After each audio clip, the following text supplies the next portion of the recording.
All right. So welcome to the National Coordinated Soil Moisture Monitoring Network's National Soil Moisture Workshop. So this has been going on for, this is the 16th year that some semblance of this has occurred, as Peter mentioned, and we've gone on this road show since 2017, I think. I might be wrong on that. But this really started from a effort by the administration back then to develop a national coordination for all the soil moisture data that's collected. It's not meant to be a network, really. We don't have the funding for that. We have the idea that there are all these networks out there and let's coordinate them together. So I can't really control the way names get made. Otherwise it would not have as many letters as it does. But there's been a lot of effort from NIDIS to synergize across this country the work that's being done by many of the mesonets and other regional networks and independent public and private sector networks that are existing, and we're trying to be a resource for that. So I forgot to introduce myself. My name is Mike Cosh. I'm with USDA Ag Research Service out of Beltsville, Maryland, and I'm serving as the core team chair, helping lead this effort. But there's so many people leading this, and I can say pretty honestly that I really checked out for a lot of this meeting. So any great compliments to the meeting can go to Peter and Elise and Stephanie and Elizabeth among others to really make this work as a show. We had one of the questions we always get is, what's soil moisture really? You know, when you talk to the public, we all know here that soil moisture is valuable, but why do I care about soil moisture? And I brought this at a meeting yesterday, explaining to the general public why soil moisture is valuable. This is a graphic generated by NIDIS, displaying all the different ways that soil moisture influences both the energy cycle, water cycle, and carbon cycle. And those are many of the things that ChatGPT told us as well. So again, thank you to our overlords. They didn't make this graphic. This was a human. So it took a lot of effort to get this, and we have this in a poster version. If you want this, we can send you the video. You can send you the file. You can print it, put up in your hallways at your universities. We like to spread the word. If you have family members that are teachers at schools, we also like to have them in high schools. Spreading the information about why soil moisture is important helps us, helps our effort and spreads science. So soil moisture, without soil moisture, can we enjoy any of our foods? Certainly, it'd be harder to make beer without soil moisture. So, and I'll mention one thing: there is free. It's not free Wi-Fi. You just have to buy me a beer later. So, that's one little stipulation at a happy hour. I'm gonna need to be carried home tonight. We talk about a lot about the networks across the U.S. Here are all the different mesonets that are been collecting data for the past few years, at least. Some go way back. Oklahoma Mesonet is one of his ancestors. Illinois, one of the first. And we also have some national networks, NEON represented here, the Climate Reference Network from NOAA, the SCAN Network from USDA. And then these state networks have their own purposes. But they all have different measurement styles, different instrumentation, different purposes, different distributions, siting requirements. And we can't change how the past has happened, but we're trying to understand how we can integrate them or harmonize them into one future product that makes understanding the nation's soil moisture status as one harmonized look. That's one of our goals. And I'm putting there are a lot of QR codes on these screens, and I'll try and put them in the chat as well for folks later. But is that enough? That's a lot of networks. You're like, oh, we're covered, we're good. And actually, if you look at the requirements or the suggestions from science about how much soil moisture monitoring we need in the US, we would want to have every one of these approximately 500 square kilometer grid cells not be yellow. So we have lots of states, lots of that have very poor monitoring. We only have a few sites that have dense monitoring. These are experimental networks usually, and we'd love to have more full coverage. You'll see that it's like, well, let's just solve this with remote sensing. And remote sensing works while the satellite's flying. But when the satellite's not flying, what are we left with? No information or models. So and remote sensing also requires monitoring at the ground, because that really is our truth. So having as much information as possible on the ground helps inform the models, helps inform our AI overlords, because what do models come from? Data, real world data. So informing that with real world data makes any model better. At least that's my opinion. Some modelers might disagree. It just gives them error. And if we don't have error, why do we complain? So this meeting is going to help us generate our next year's work. So this is a National Soil Moisture Workshop. We usually have lots of discussion. We have 30-minute breaks. Why 30-minute breaks? So you can all talk to each other. You just don't want one person, especially me, sitting up here chatting away, although I'm going to take longer than I was given. We generate our next year's work because we ask you, what do you need as a community? What, if you're running a mesonet, if you're running a station, if you're a modeler, what do you need? And one of the things we heard 2 years ago was we need a demonstration or an installation protocol, so that going forward with new networks and new installations, how can we all do it the same way, or at least have the best practice? Because often our mesonet operators are not soil scientists, they're atmospheric scientists.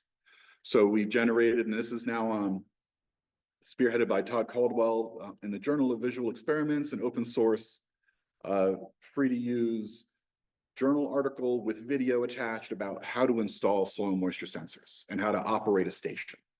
So there's a link to that there. And that's a direct result of a meeting like this. In fact, this meeting 2 years ago. And we have more than that. So this is just a diagram of how soil moisture networks come about, how they're born. Don't close your eyes, nothing R-rated here. We start with an application. We have a need, we have either emergency management, we have drought concerns, we have flooding concerns. So networks are called for. We say we need a network. We need to understand what's going on at the ground. So then we design our network. For instance, Upper Missouri River Basin is a modern example of what is, we need to better understand snow melt and snowpack and running off into the river. It's flooding. So we know our network design, we go about our siting for that to best inform the decisions related to that need. And then we have contracting. Call on the lawyers. They have to get our sites on land. It's usually not federal land or state land. And we have to have large scale efforts to get things deployed. That's a wonderful experience. I'm sure many people would jump at the chance to do that again. Sarcasm. Quality assurance is a document we have spearheaded by Nandita Gar at the University of Georgia. That came out of a meeting 2 years ago where she helped coordinate a community response to how do we better understand quality assurance and quality control coming from this diagram. So there's a document out online. We'll get it posted in the chat as well. And all of this is available on the NCSMM website. Then you go to installation. There's that link again for that video. Then we have communications protocols, and this is very site specific, but we have to establish, get that information back from the stations we deploy. We also want to know the metadata we collect, and that's an effort led by Brianna Wyatt out of Texas A&M. Again, 2 years ago, commissioned to coordinate what is the metadata necessary at each of our sites and as across a network, because sometimes we don't have information that we really need. People say, well, what's the soil moisture profile? What's the soil ped on? You know, what's the soil texture at each level of installation? And people weren't actually collecting that if they didn't know that there was a variation there. And the modelers really needed that because they needed to know the soil layers. So that's been collected and documented with that link there. And then quality control also contained in the quality assurance document. Quality assurance is prior to deployment, and quality control is after the data is collected. How do we make sure that data is valuable? So here are these documents online. We'll get a link out to them later, but they're very well done, led ultimately by Elise. It got them through the finish line, but it took a 2-year effort to get that done. And we talk, not all networks are created the same, not all data is the same. And we've always been asked from the very beginning, well, how do I make my network better? What is my, you know, I have data, but what, is there a way to classify, because not all networks are the same? And could we kind of understand, you know, what's a research network, or I have an operational network, what are kind of my minimums to satisfy the majority of users? So we came around with this, and there's a little bit of loss here, but we have, we set up a 3-tier criteria. So we talk about data density, we talk about error assessment, and we talk about metadata. That last column is metadata. Sorry, it got wrapped around. The first data density is if I have one data point per day at one depth, it's not a lot. So I'm probably at the survey or citizen science level. Not very useful for my modeling and my high performance computing. I could absorb a lot more data. So if we're talking about I have hourly data at multiple depths, that's high data density. That's a tier 1 network. Not everybody can afford that. So we've set out these levels so that you can also go forward and try and encourage your funders, your stakeholders, if they're not satisfied with their citizen data or their survey data, maybe we can get people's networks pushed up into a research grade. So this is a justification for more resources going. We want to arm you with information and with justifications for more input and better data quality. Error assessment is part of that data quality. If we just we put a sensor out and we walk away, the data's coming in and it's fine. The factory says it's calibrated. We want to know what those errors are. Everybody wants to know what the error is on an installation.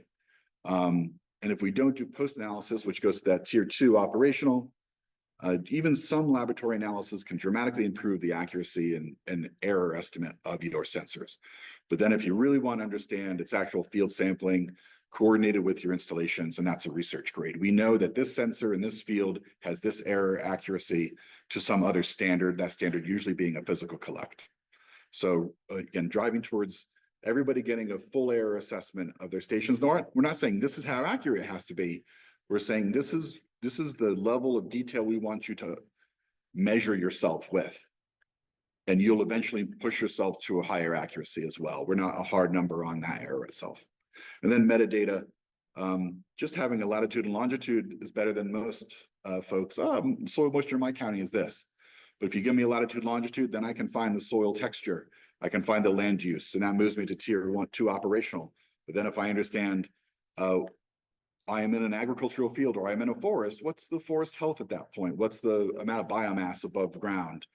All these other pieces of metadata really fully describing, and that's described in that metadata document, fully illustrating what is available and what is the information occurring at that site.